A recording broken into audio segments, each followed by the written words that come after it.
누가복음 10장 1절에서 9절 말씀입니다. 그 후에 주께서 따로 70인을 세우사 친히 가시려는 각 동네와 각 지역으로 둘씩 앞서 보내시며 이르시되 추수할 것은 많되 일꾼이 적으니 그러므로 추수하는 주인에게 청하여 추수할 일꾼들을 보내주소서 하라. 갈지어다 내가 너희를 보냄이 어린 양을 이리 가운데로 보낸과 같도다. 전대에 배낭이나 신발을 가지지 말며 길에서 아무에게도 문안하지 말며 어느 집에 들어가든지 먼저 말하되 이 집이 평안할지어다 하라. 만일 평안을 받을 사람이 거기 있으면 너희의 평안이 그에게 머물 것이요 그렇지 않으면 너희에게로 돌아오리라. 그 집에 유하며 주는 것을 먹고 마시라. 일꾼이 그 삭슬 받는 것이 마땅하니라. 이 집에서 저 집으로 옮기지 말라. 어느 동네에 들어가든지 너희를 영접하거든 너희 앞에 차려놓은 것을 먹고 거기 있는 병자들을 고치고 또 말하기를 하나님의 나라가 너희에게 가까이 왔다 하라. 아멘. 반갑습니다. 한 주간 동안은 잘 지내셨고요.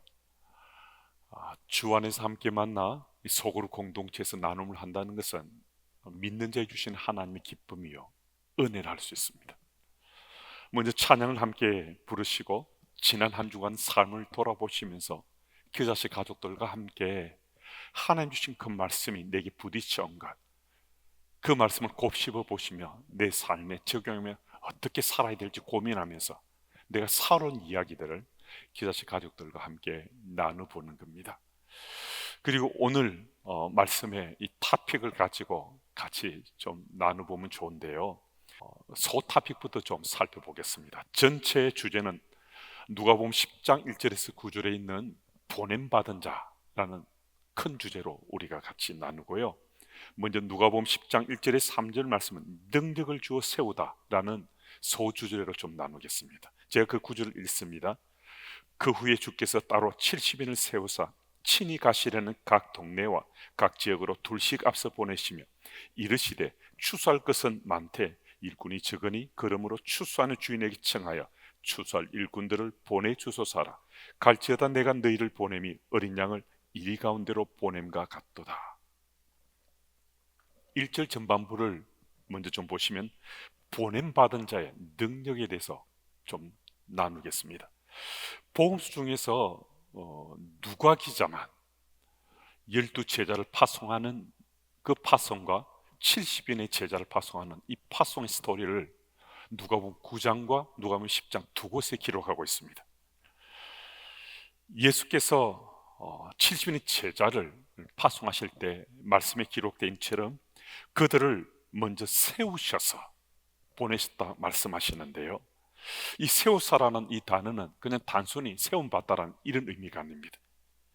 좀 더 깊은 뜻을 함축하고 있는데 아나 분명하게라는 접두사와 데이크님이 보여주던 동사가 합성된 것인데 여러 사람들이 보는 가운데 예수님께서 이 70인의 제자를 세워 가시면서 그들에게 능력을 주셨다는 거예요. 능력을 대해 주시면 그 능력으로 보냄받은 자의 삶을 살아갈 수 있도록 주께서 파송하시기 전에 그들을 능력을 더딥혀 주셨음을 말씀해 주십니다. 누가복음 9장에도 12제자를 파송하실 때 예수께서는 이 제자들에게 능력과 권위를 주셨다라고 말씀해 주고 있습니다. 마찬가지로 70인의 이 제자들도 파송하실 때 그들을 세움받게 하시면서 그들의 능력을 대해 주셨다는 거예요. 그래서 오늘 우리가 보냄받은 자의 삶을 산다는 것은 아무 곳에 그냥 가서 그곳에 머물라, 잠시 스쳐 지나가라, 이렇게 스토리로 말씀하시는 거 아니에요. 주께서 능력을 주셔서 바로 그곳에서 보냄받은 자의 사명을 잘 감당하라 주께서 말씀하시는 거거든요. 오늘 이 자리에 함께한 우리들이 겨자씨 가족들과 함께 나누면서 내가 있는 곳을 주께서 나를 보내셨다라고 내가 믿으면요, 능력 있는 그리스도인으로 우리들이 내게 지금 맡겨진 것을 우리 잘 감당할 수 있습니다. 근데 우리가 보냄받은 자로서 주님 주신 능력을 덧입어서 우리가 그 사역을 잘 감당할 수 있는데요, 우리에게 참 필요한 것이 있습니다. 우리들에게 정말 필요한 우리 품격이 있다면 다름이 아니라 바로 성실함입니다. 보냄받은 자의 삶을 살아간 우리들에게 무엇보다 우리에게 필요한 것이 이 성실함인데요.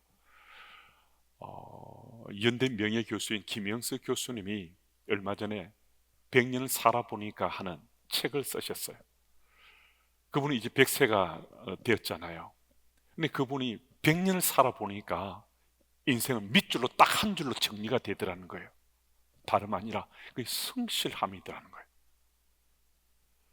이 땅을 살아가는 인생들의 품격, 인격의 핵심이 다름 아니라 바로 이 성실함이더라는 거예요. 그래서 이 성실함을 당신이 100년을 살고 딱 한 줄로 인생은 무엇인가, 인격의 핵심이 무엇인가, 품격의 핵심이 무엇인가, 성실함이라고 정의를 했습니다. 근데 성실함으로 살아가도 우리 한계에 부딪힐 때가 있더라는 거예요. 그때 어떻게 할 것인가? 그때 경건함으로 그 한계에 부딪힐 때 그 한계를 극복해 내셨다는 겁니다. 믿는 우리 굉장히 도전적인 메시지예요.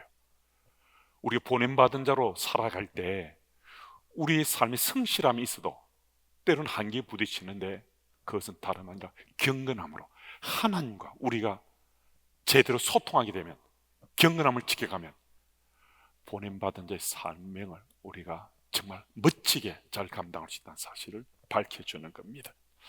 그리고 이어서 1절 중반절 이하부터 3절까지는 주께서 가실 바로 그곳이라는 메시지가 기록되어 있습니다.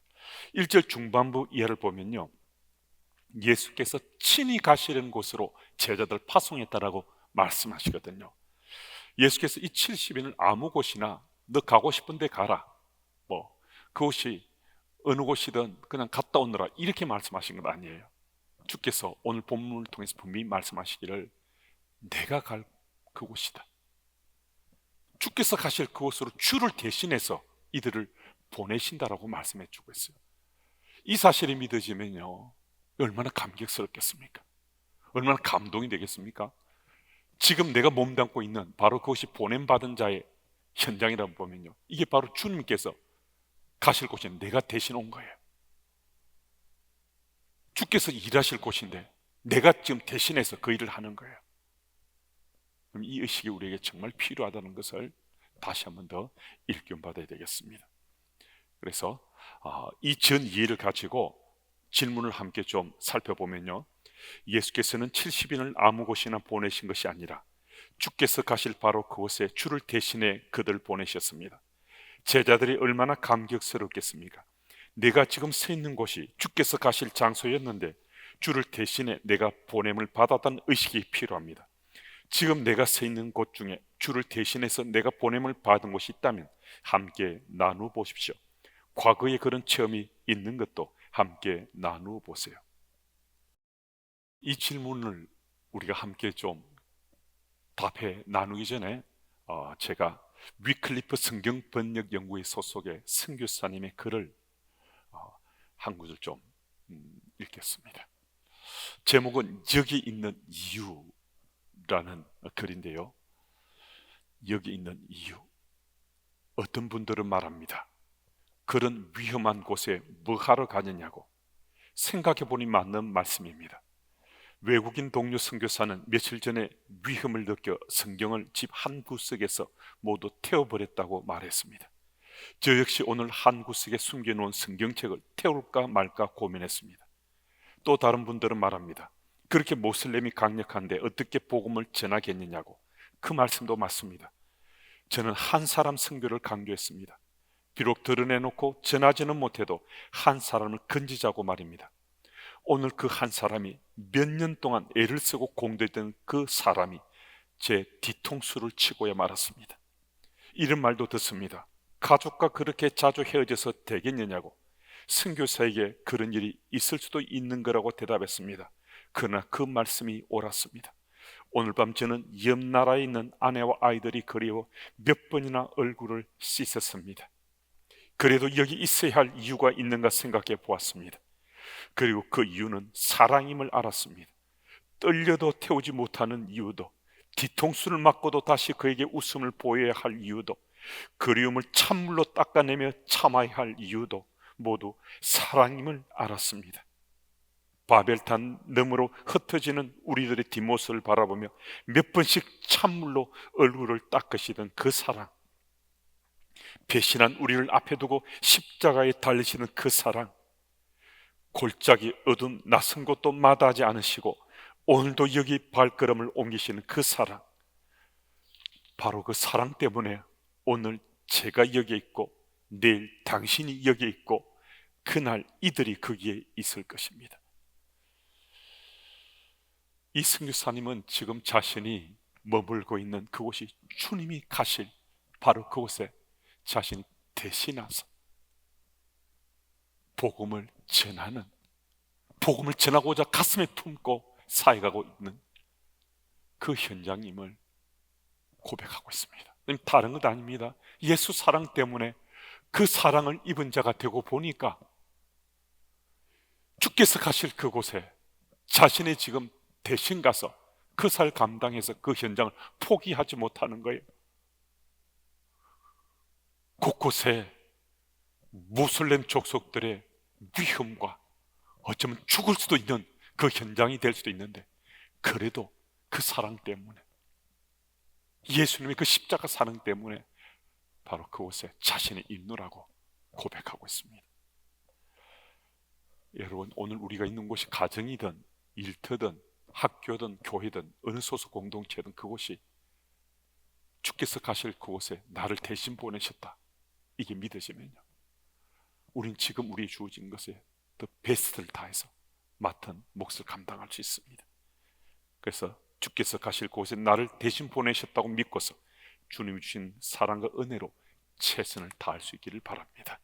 그 얘기들을 함께 좀 나눠보시면 좋습니다. 나의 스토리, 우리 스토리를 교자식 가족들이 꼭 좀 함께 나눠보시면 좋겠습니다. 그리고 두 번째 소타픽은요, 누가복음 10장 4절에서 9절인데 아무것도 가지지 말라라는 메시지입니다. 제가 그 구절 읽습니다. 전대에 배낭이나 신발을 가지지 말며 길에서 아무에게도 문안하지 말며 어느 집에 들어가든지 먼저 말하되 이 집이 평안할지어다 하라. 만일 평안을 받을 사람이 거기 있으면 너희 평안이 그에게 머물 것이요 그렇지 않으면 너희에게로 돌아오리라. 그 집에 유하며 주는 것을 먹고 마시라. 일꾼이 그 싹을 받는 것이 마땅하니라. 이 집에서 저 집으로 옮기지 말라. 어느 동네에 들어가든지 너희를 영접하거든 너희 앞에 차려놓은 것을 먹고 거기 있는 병자들을 고치고 또 말하기를 하나님 나라가 너희에 가까이 왔다 하라. 4절 말씀을 먼저 보면요, 가진 것보다 주의 은혜를 의지해야 된다라는 말씀입니다. 아무것도 가지지 말라라는 이 의미는 왜 아무것도 가지 말라는 거지? 아니 지금 파송대에 가서 복음을 전해 사역을 해야 될 텐데 왜 아무것도 가지 말라고 말씀하시는 거지? 왜 아무것도 가지 말라는 말씀하시는 겁니까? 제자들이 현장에 사역할 때 하늘로부터 오는 은혜보다도 지금 자신이 가진 것을 더 의지할 수 있기 때문에 자신이 가진 것 말고 하늘로부터 주어지는 그 은혜를 사모하고 그 은혜를 가슴에 새기고 사역하라라고 지금 말씀하는 거거든요. 하늘로부터 오는 은혜가 아니라 자기가 가진 것을 가지고 사역하려고 그러면요, 영이 흐려집니다. 욕심이 생길 수도 있습니다. 이런저런 지금까지 예수님 빼고 반복했던 실수를 또 반복해 갈 수 있습니다. 그래서 자신이 가진 것 말고 하나님의 은혜를 우리가 의지하고 주의 능력을 의지해서 사역하도록 아무것도 가지지 말라라고 주께서 말씀하시는 겁니다. 그리고 5절에서 9절까지 말씀 보면요, 이 내용은 순회 전도의 원칙이 기록되어 있습니다. 복음을 전한다는 것은요, 예수 이름을 전하는 대사입니다. 대사로 파송되는 거예요. 파견됐다는 거죠. 그런데 개인이 사사로운 이익을 추구하거나 감정에 휘둘려서 안 된다는 거예요. 내가 하나님 나라 국가대표라는 거예요. 내가 하나님 나라를 대표하는 국가대표로 내가 가서 그 사역을 감당한다는 거거든요. 분명의식을 가지고 전해야 된다는 겁니다. 예수 복음에 걸맞는, 그러니까 예수 이름에 걸맞는 의식과 행동이 따라야 합니다. 사람을 의지하지 않고 오직 주님만 의지할 때 하늘나라의 대사로, 하나님 나라의 국가대표로 우리 멋지게 사역을 감당할 수 있다는 겁니다. 그래서 전도자는 혼자가 아니라 주께서 자신과 함께 하신다는 아주 분명한 의식을 가지고 사역할 수 있어야 됩니다. 이런 내용이 전도자로 사역할 때 우리에게 꼭 필요한 것이라는 것, 꼭 마음에 좀 담을 수 있으면 좋겠습니다. 이런 내용 전 이해하고 질문을 우리 함께 좀 나눠보면 되겠습니다. 예수님은 제자들을 파송하시면서 전대나 배낭이나 신발을 가지지 말라고 말씀하십니다. 아무것도 가지지 말고 떠나라는 말씀입니다. 왜 아무것도 가지지 말라고 말씀하십니까? 사람이 연약함을 너무나 잘 알고 계시기 때문입니다. 가진 것이 있을 때 하늘로부터 온 은혜보다 가진 것을 더 의지하려 하기 때문입니다. 이렇게 되면 십중팔구 영이 흐려지게 되어 있습니다. 믿는 자로 살아가는 우리 일상의 삶은 어느 곳이든 보냄받은 자로서 사는 것입니다. 지금 나는 무엇을 의지하고 예수 이름을 전하는지 함께 나눠보십시오. 이 질문을 기억하고 함께 기도자식 가족들끼리 나누시면 좋은데요, 우리가 보냄받은 자로 살면서도 한순간 방심하면요, 한순간 게으름을 피우게 되면요, 예수 이름보다 다른 것 의지하게 되는데, 그 제 이야기입니다. 보냄받은 자라는 의식이 조금 흔들리게 되면요, 우리는 주님 주신 은혜보다, 예수 이름보다 다른 것 의지하기가 더 쉽다는 겁니다. 그래서 제게는 크게 두 가지 문제가 될 때가 있습니다. 그 한 가지는 익숙한 것, 제게 익숙해진 것을 의지할 때가 때때로 있습니다. 제가 한 30여 년 목회 현장에 있었지 않습니까? 그러니까 그간에 제게 익숙해진 것, 제가 쌓아놓은 것, 이미 준비된 것, 그냥 깊은 생각 없이 그것 가지고 제가 사역하려고 달려들 때가 있습니다. 또 한 가지는 사람을 의지하게 되는 거예요. 믿으시고 하나님께 제게 참 좋은 동력자들을 붙여주셨어요. 하나님 말씀보다 하나님께 깨쳐주시는 분명한 하나님 마음보다도 그냥 가까이 있는 동력자들, 좋은 사람들, 그분들과 함께하는 그 방식을 택해가는, 그것이 제게 더 우선될 수 있습니다.